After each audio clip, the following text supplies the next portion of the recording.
Durante la Segunda Guerra Mundial, Japón buscó expandir su imperio por todo el continente asiático.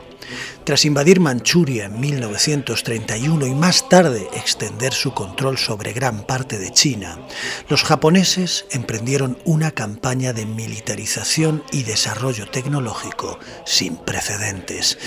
Dentro de este esfuerzo, la ciencia y la investigación médica se convirtieron en herramientas al servicio de la guerra, herramientas que atravesaron la delgada línea que separa los límites entre la ética y la barbarie.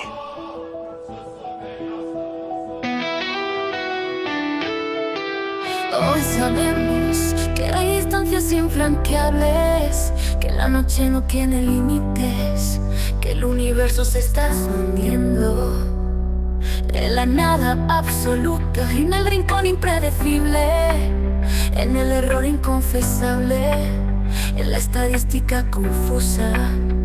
Y todos nosotros disfrutamos de una vida cuya voz desconocemos. Bienvenidos a Soles Lejanos 2.0. Les habla David Minayo desde el lado oscuro de la historia. En una base secreta en la Manchuria ocupada se cometieron algunos de los crímenes más atroces de la Segunda Guerra Mundial y de toda la historia, amparados supuestamente bajo el funesto manto de la investigación científica. Hoy vamos a adentrarnos en uno de los capítulos más oscuros de la Segunda Guerra Mundial. Vamos a preguntarnos hasta dónde puede llegar la ciencia cuando la ética desaparece por completo. Y en esta incursión al abismo me acompañarán el escritor, profesor de literatura, licenciado en historia y grandísimo poeta, Julián Borao, y una de las voces más experimentadas y estremecedoras de la radio y el teatro español, el también poeta Enrique Gracia Trinidad.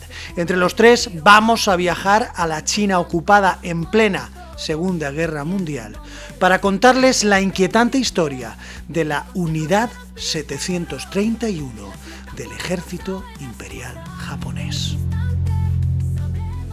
A mediados de los años 30 del siglo XX, el médico militar Shiro Ishii, un hombre con una inteligencia brillante pero sin ningún tipo de escrúpulos, convenció al alto mando japonés de una idea perturbadora: la necesidad de desarrollar armas biológicas para mantener su ventaja militar. Ishii argumentaba que las convenciones internacionales que prohibían este tipo de armamento eran tan solo un obstáculo para el dominio japonés en Asia. En 1935, en la Manchuria ocupada, lejos de los ojos de cualquier curioso, el ejército imperial estableció lo que públicamente se conocería como el Departamento de Prevención de Epidemias y Purificación del Agua. Un nombre inocuo que ocultaba en realidad un oscuro propósito: la Unidad 731. Para ampliar un poco el contexto, déjenme explicarles por qué Manchuria era el lugar ideal para una instalación de este tipo. Se trata de una región ubicada en el noreste de China, que había sido invadida por Japón en 1931 y convertida en el estado títere de Manchukuo.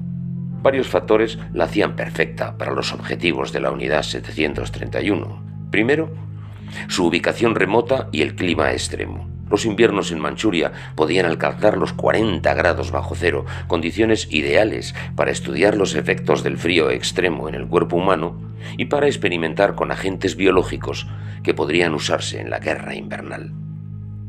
Segundo, su población. Manchuria tenía una mezcla de chinos, rusos, mongoles y otros grupos étnicos que los japoneses consideraban prescindibles. La ideología racial japonesa de la época los veía como seres inferiores y eso facilitaba su deshumanización. Tercero, el control total. Al ser un territorio ocupado, lejos de la atención internacional y con un gobierno títere, los japoneses podían operar con total impunidad. No había periodistas, observadores internacionales, ni posibilidad de que las autoridades locales interviniesen. Y por último, la cercanía estratégica con la Unión Soviética y China, que, por aquel entonces, eran los principales rivales de Japón en la zona, algo que permitía probar armas biológicas que potencialmente se usarían contra estos países. Shiro Ishii, recién ascendido a general, eligió Pingfan, cerca de Harbin, para erigir la descomunal construcción que daría cabida a la Unidad 731. La instalación era prácticamente una ciudad en sí misma, con más de 150 edificios que incluían laboratorios, barracones, crematorios y hasta una prisión. Entre el personal que trabajaba allí se encontraban algunos de los mejores científicos y médicos de Japón, todos ejerciendo bajo un velo de absoluto secreto. Pero lo más escalofriante es que la Unidad 731 operaba con pleno conocimiento y apoyo del gobierno japonés. El mismísimo emperador Hirohito había autorizado la creación de esta descomunal base de los horrores mediante un edicto especial, dándoles carta blanca para todos sus experimentos. Y es que la Unidad 731 no era un proyecto menor dentro del ejército japonés. El imperio destinó recursos extraordinarios para su funcionamiento, con un presupuesto anual que hoy equivaldría a cientos de millones de euros. Tal cantidad de dinero se utilizó para adquirir equipamiento de última generación, para construir aquellas masivas instalaciones y para el mantenimiento de un complejo que llegó a ocupar 6 kilómetros cuadrados. Por otra parte, la selección del personal que desempeñó allí sus funciones fue muy meticulosa. Ishii, personalmente, reclutaba a los mejores graduados de las facultades de medicina de Japón. Buscaba no solo la excelencia académica, sino también una inquebrantable lealtad al imperio. Muchos de estos médicos y científicos provenían de familias prestigiosas y se les prometía que sus investigaciones los convertirían en pioneros de la medicina militar. Lo más perturbador es que muchos vieron aquello como una oportunidad única para realizar experimentos que serían impensables en cualquier otro contexto. El secretismo era absoluto. Los trabajadores de la unidad tenían prohibido hablar de su trabajo, incluso con sus familias. Los documentos se destruían regularmente y se utilizaba un lenguaje codificado en todas las comunicaciones. A los prisioneros se les llamaba maruta, que en japonés significa troncos de madera. Y los experimentos se camuflaban bajo términos médicos inocuos del mismo estilo que tenía el nombre de la unidad. ¿Y qué pasaba si alguno de los trabajadores se iba de la lengua y contaba algo de lo que pasaba allí? Pues como pueden imaginar, cualquier filtración se castigaba con la muerte. Pero la unidad 731 era solo la punta del iceberg.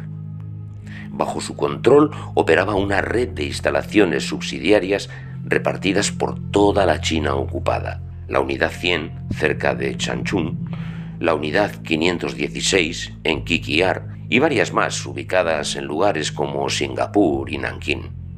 Cada una con su propia especialidad. Unas centradas en enfermedades específicas y otras en armas químicas, creando una red de horror científico que se extendía por todo el territorio ocupado.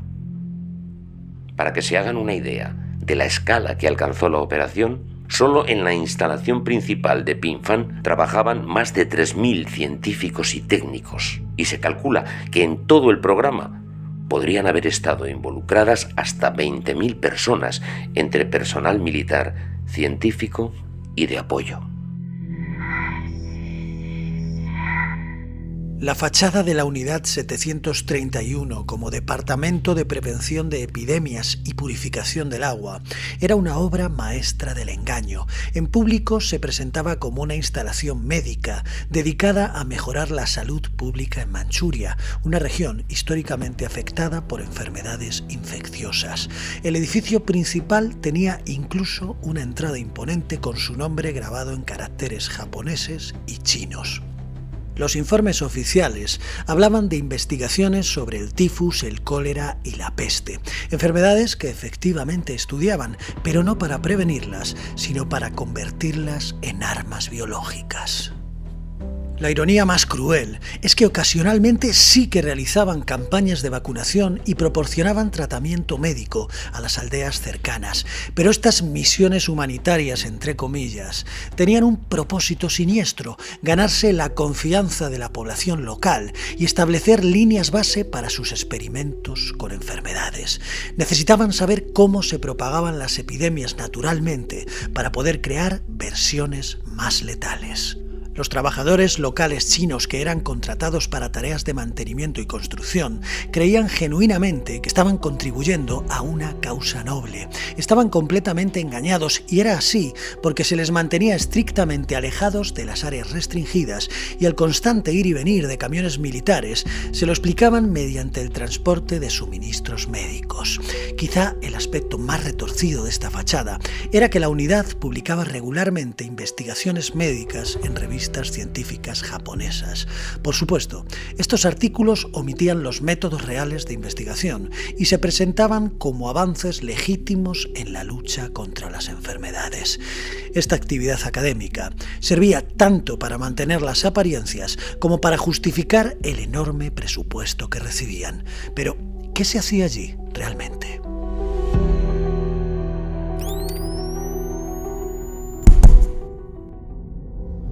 Detrás de aquellas paredes, en los sótanos y laboratorios de Pingfang, se llevaba a cabo uno de los programas de experimentación humana más atroces de la historia.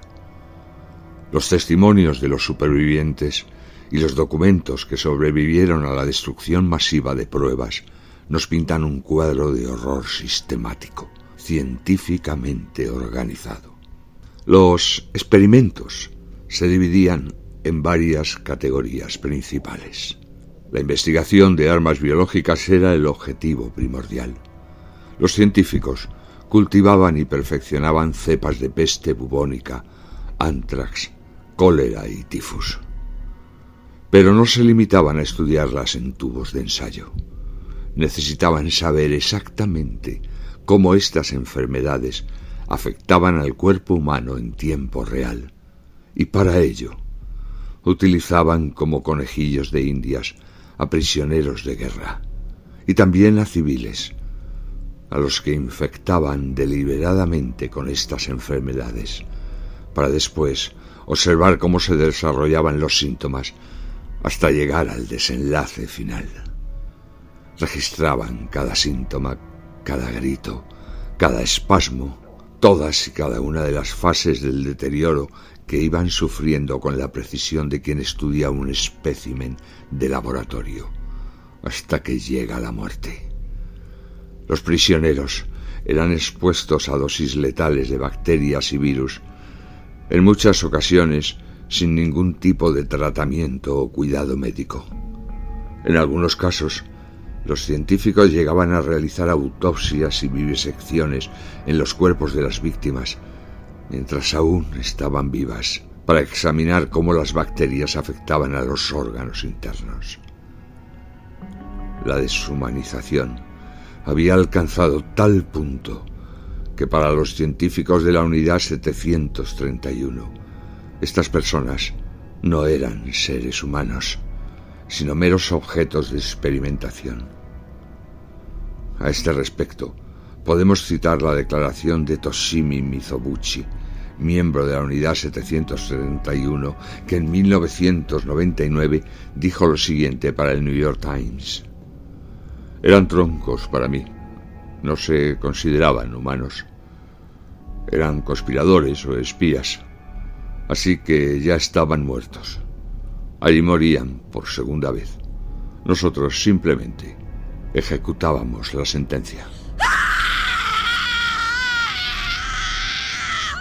No existía compasión, ni límite ético, ni siquiera el más mínimo rastro de empatía. Los prisioneros eran esos troncos de madera que tan solo servían como instrumentos para la investigación. Una vez infectados, su destino estaba sellado. Morían en nombre de una ciencia completamente despojada de humanidad. Otra categoría de los experimentos eran las pruebas de resistencia física, que alcanzaban niveles de crueldad difíciles de comprender para cualquier persona cuerda.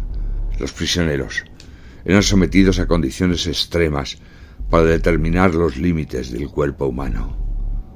En cámaras de congelación, médicos con cronómetro en mano observaban meticulosamente cuánto tardaba un ser humano en morir cuando se exponía a temperaturas bajo cero. Registraban cada espasmo, cada temblor, cada momento de agonía como si estuvieran midiendo los datos de un simple experimento científico. En otras ocasiones, los prisioneros eran sometidos a pruebas de deshidratación y hambruna extrema. Los científicos intentaban comprender exactamente cuánto podía resistir el cuerpo humano antes de colapsar. Algunos privados de agua durante días, mientras otros recibían dietas calculadas matemáticamente para provocar un deterioro físico gradual. Y todo, nuevamente, era medido, registrado y analizado con suma meticulosidad. Pero las pruebas de resistencia a la presión eran particularmente horrorosas. Algunos prisioneros eran introducidos en cámaras hiperbáricas, donde se modificaba la presión para ver en qué momento sus cuerpos colapsaban. ¿Cuánta presión puede soportar un ser humano antes de que exploten sus pulmones? ¿En qué momento los vasos sanguíneos comienzan a romperse? Estas son algunas preguntas que para Issy y su equipo eran simples interrogantes científicas que debían responderse cortando algunos troncos. Y si creen que todo lo que han oído hasta ahora puede no superarse en el plano del horror, esperen, porque ahora llegamos hasta las vivisecciones sin anestesia, que representaron el punto más bajo de la degradación humana. Los médicos practicaban cirugías experimentales en prisioneros completamente conscientes. Extirpaban órganos, seccionaban extremidades, realizaban trasplantes entre prisioneros. Todo ello mientras el sujeto estaba aún despierto, sin anestesia, sintiendo cada corte y cada incisión. Algunos testimonios hablan de prisioneros a los que se les extirparon riñones, hígados, incluso el páncreas, para después observar meticulosamente cuánto tiempo tardaban en morir. ¿Se imaginan la escena?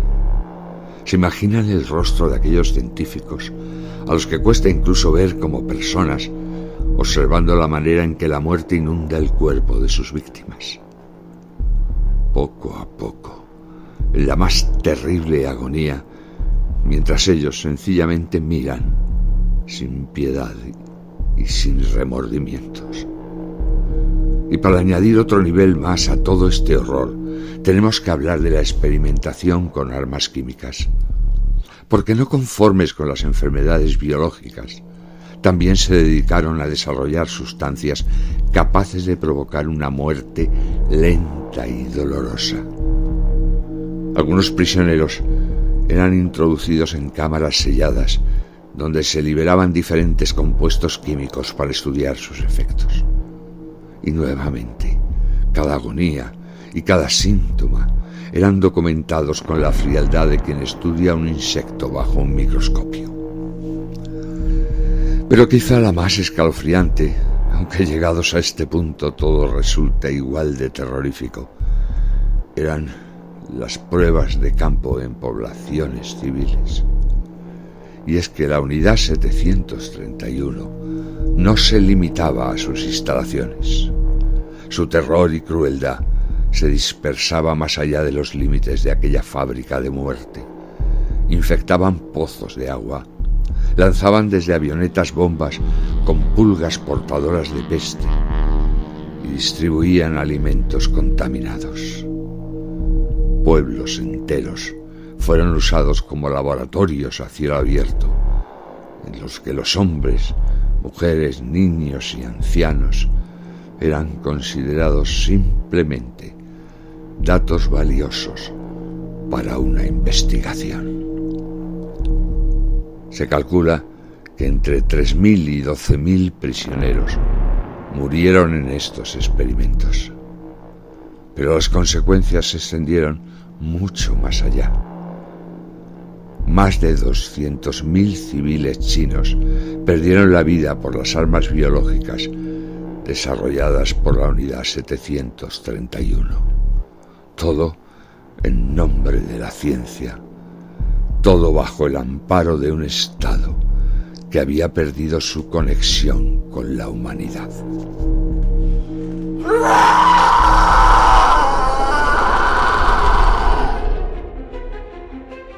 Cuando terminó la Segunda Guerra Mundial, los militares americanos no buscaron justicia, sino información. El programa de armas biológicas de la Unidad 731 representaba un tesoro de conocimiento científico-militar que ninguna potencia quería desaprovechar. El general Douglas MacArthur y la inteligencia militar estadounidense negociaron directamente con Shiro Ishii y su equipo. La oferta era simple, pero demoledora. Completa inmunidad judicial a cambio de todas las investigaciones sobre guerra biológica. Los científicos que habían cometido algunos de los crímenes más atroces de la historia fueron protegidos, reubicados e incluso financiados después de compartir sus conocimientos. Básicamente, les premiaron. El líder de la Unidad 731, Shiro Ishii, fue interrogado extensamente por oficiales estadounidenses y en lugar de ser juzgado por crímenes contra la humanidad, recibió una generosa pensión y total inmunidad. Otros científicos, como Masashi Kitano, fueron reintegrados a universidades japonesas y pudieron continuar con sus carreras académicas como si nada hubiera pasado. El acuerdo tenía un contexto geopolítico claro. Estados Unidos quería evitar que la información científica cayera en manos de la Unión Soviética en pleno inicio de la Guerra Fría. La información sobre experimentación biológica se consideraba un arma más importante que cualquier condena moral. Como resultado, ninguno de los principales científicos de la Unidad 731 fue juzgado. Y aquí tenemos el doble rasero. Mientras en Nuremberg se juzgaba a los criminales nazis, en Japón, los peores criminales de guerra recibían protección, dinero y nuevas oportunidades profesionales. El mayor escándalo es que este acuerdo se mantuvo en secreto durante décadas. No fue hasta los años 80 cuando comenzaron a filtrarse los primeros documentos que revelaban esta oscura negociación. Pero, para entonces, la mayoría de los responsables ya habían muerto, completamente libres de toda culpa. Y es que la historia la escriben los vencedores.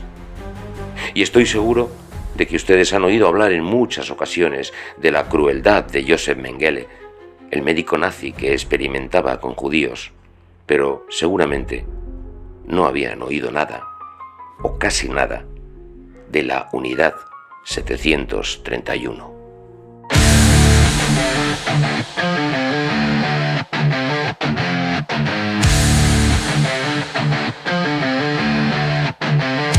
El legado de la Unidad 731 ha dejado una herida abierta en las relaciones entre China y Japón, que persiste hasta nuestros días.